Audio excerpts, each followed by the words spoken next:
So I have this book that I got a couple years ago. It says Essential Native Wisdom, edited by Carol Kelly Gang.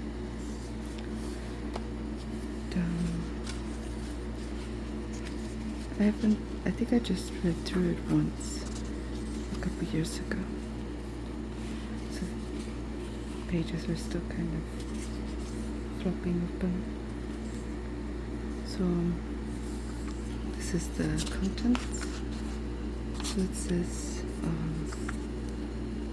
Introduction, Knowledge, Learning and Education, a History of Broken Promises, Removal and its Legacy, Freedom, Equality, Justice and Activism, Native Tradition and Belief, Race and Racism, America, Patriotism and Politics, the Earth and the Government, no, not government, the Earth and the Environment,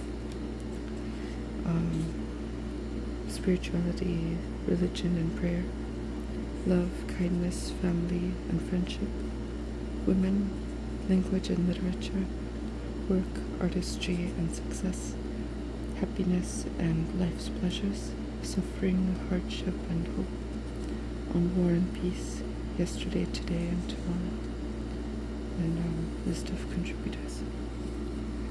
I'm gonna get some tea. I didn't make it sweet tea this time because I'm supposed to not drink too much sugar or eat too much sugary things and carbs. But for some reason I could drink sweet tea, not sweet tea, I could drink iced tea without sugar. But if it's hot, then it just tastes like I'm drinking hot water. So there's a picture there. This is Red Cloud. So I'm just going to read the introduction. It is well known that the rich and varied wisdom of Native people dates back thousands of years. It is estimated that when Columbus arrived in the New World, there was a range of 2,000 distinct languages spoken by the 15 million people populating the Western Hemisphere. In Essential Native Wisdom, we have gathered hundreds of powerful quotations from an extraordinary group of men and women of Native heritage from the mid-1700s to the present day. There are excerpts from political leaders and spiritual leaders, writers and poets, activists and artists, warriors and statesmen, scholars and historians, actors and athletes, and musicians and orators. Hopefully the words of these great Native people, from both history and the present day, will come together to cross the boundaries of time and place to form a living dialogue. In the selections that follow,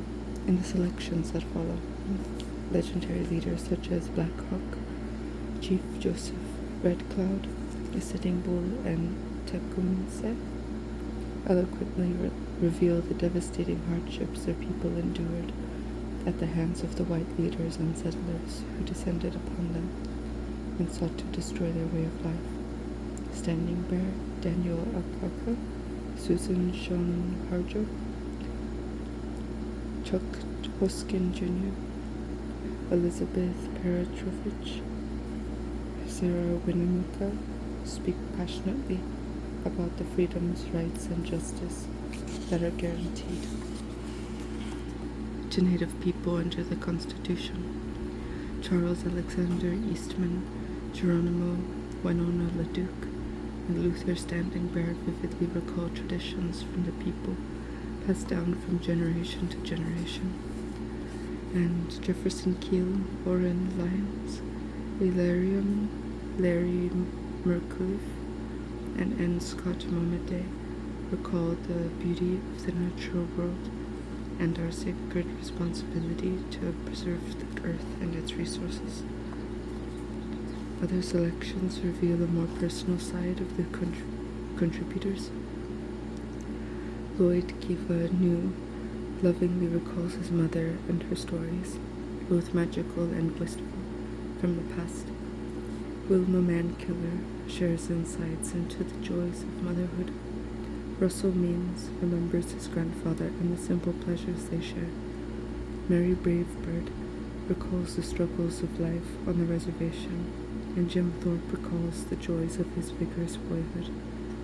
Essential Native wisdom is a living testament to the spirit of strength, endurance, and hope that Native people have embodied through the ages, and to the men and women of Native heritage who continue to leave an indelible mark on the world in every field of endeavor. May their words help to inform, inspire, and challenge us as we journey on our own paths to wisdom. So, this is the first section. This is knowledge, learning, and education. I'm gonna get some tea.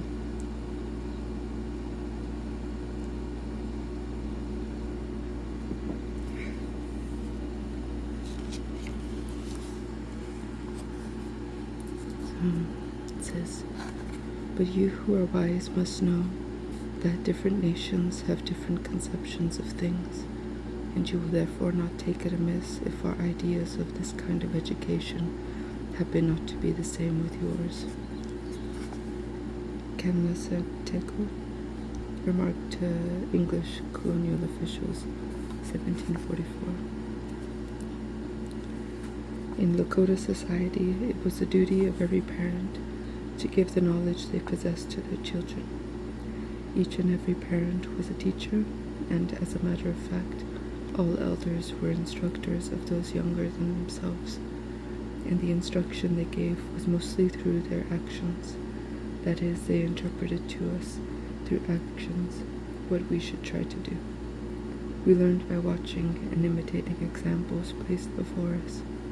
Slowly and naturally, the faculties of observation and memory became highly trained, and the Lakota child became educated in the manners, lore, and customs of his people without a straight and conscious effort. Luther Standing Bear, Land of the Spotted Eagle, 1933. In the early years of my life, I never thought I would even go to college, but in my formative years, I heard Robert Kennedy say, "Some men see things as they are and say, why? I see things as they could be and say, why not?" Larry Echo Hawk, quoted in the New York Times, September 1994. When I went to college, it didn't just change me, it changed my generations. Ernestine Hayes, as quoted in her personal website, 2018. When I attained my 6th year, I was sent to school and continued for six successive winters.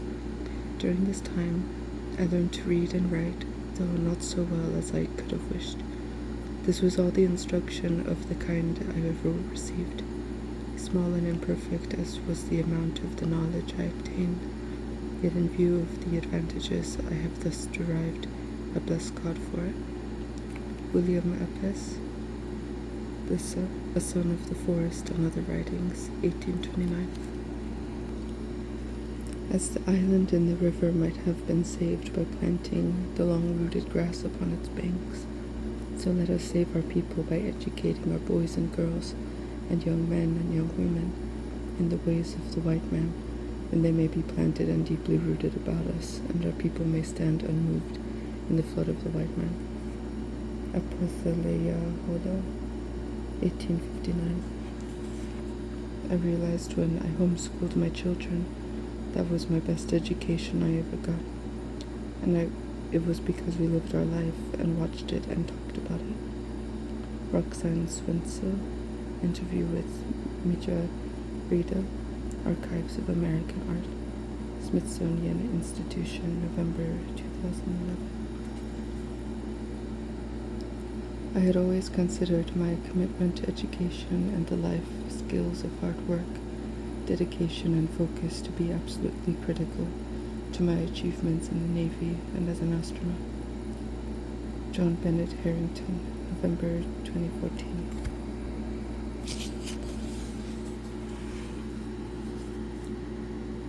I don't think that anybody anywhere can talk about the future of our people or of an organization without talking about education.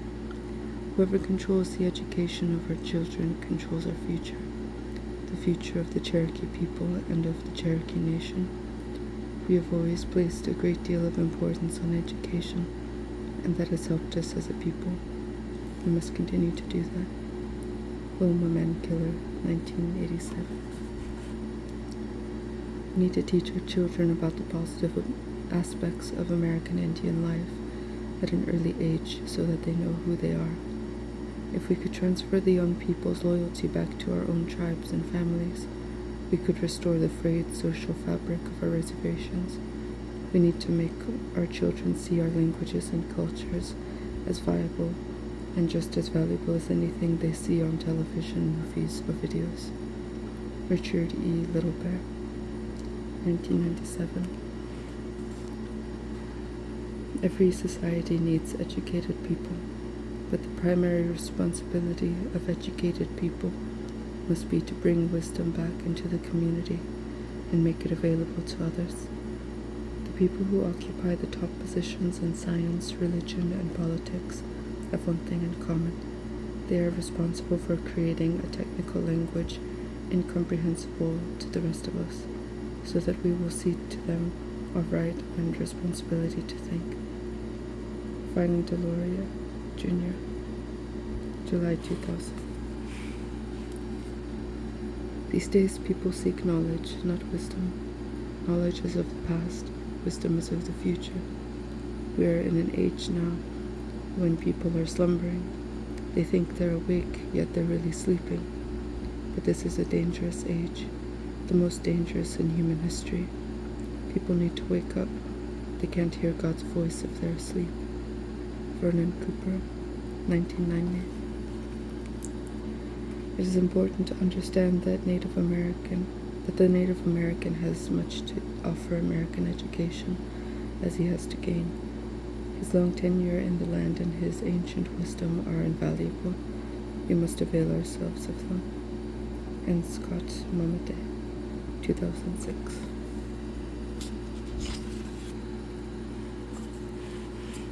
So, next section is a history of broken promises. I'm gonna get some tea. Hold on.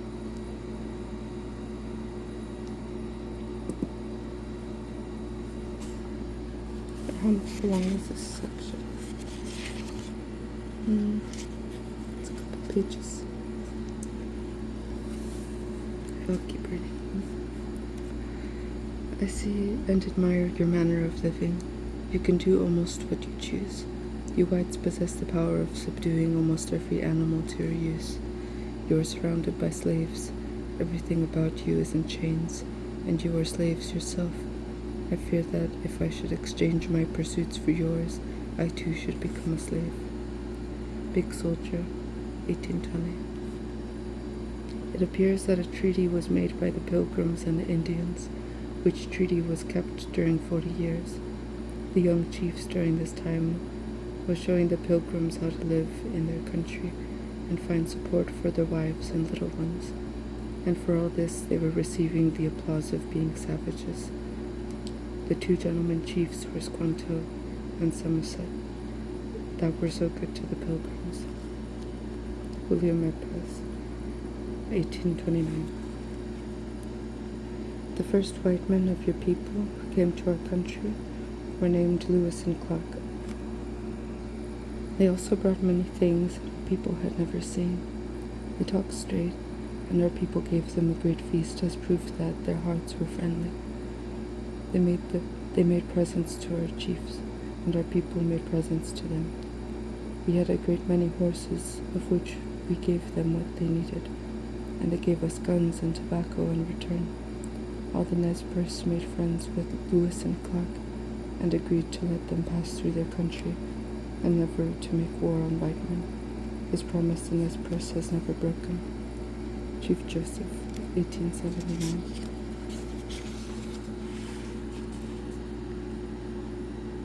The English claim all on one side of the river, the French claim all of the other. Where is the land of the Indians? The Nape chiefs, questioning the British surveyor Christopher Gist, 1752. We did not expect that you, after advising us to shun private treaties with individuals and to avoid selling our lands to your disobedient children, that you would yourselves purchase land from a few of our wrong-headed young men without the consent or even knowledge of the chiefs. Shron Kyowanon, 1789. These lands are ours. No one has the right to remove us, because we were the first owners. The Great Spirit above has appointed this place for us, on which to light our fires, and here we will remain. As to boundaries, the Great Spirit knows no boundaries, nor will his red children acknowledge any. Tecumseh, 1810. How smooth must be the language of whites when they can make right look like wrong, and wrong look like right. Black Hawk, 1833. When the white man speaks, the government and the army see that we obey. When the red man speaks, it goes in one ear and out the other. Young man afraid of his horses, 1891. Brothers, the white people are like poisonous serpents. When chilled, they are feeble and harmless, but invigorate them with warmth, and they sting their benefactors to death. Tecumseh, 1811.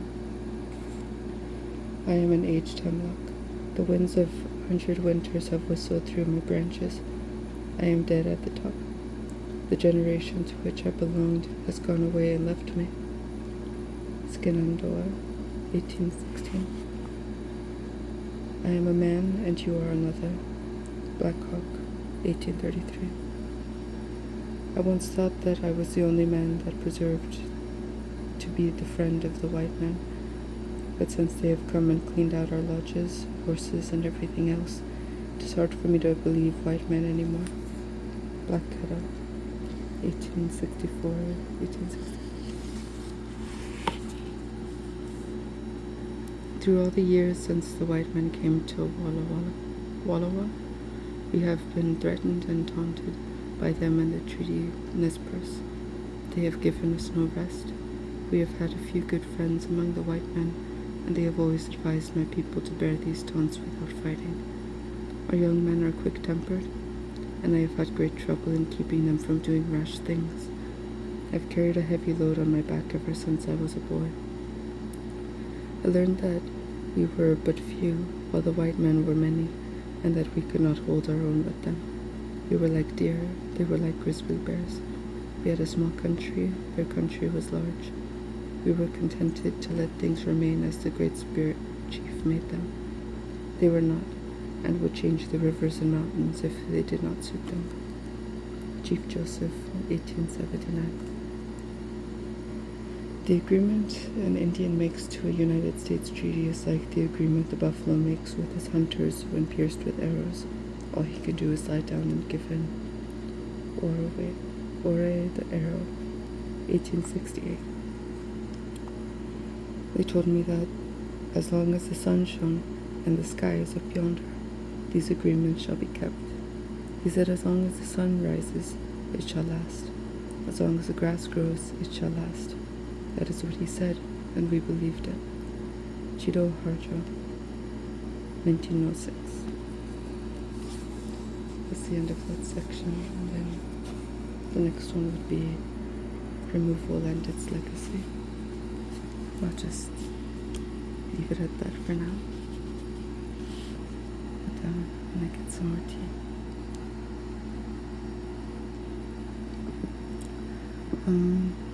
Yeah, thanks for joining me.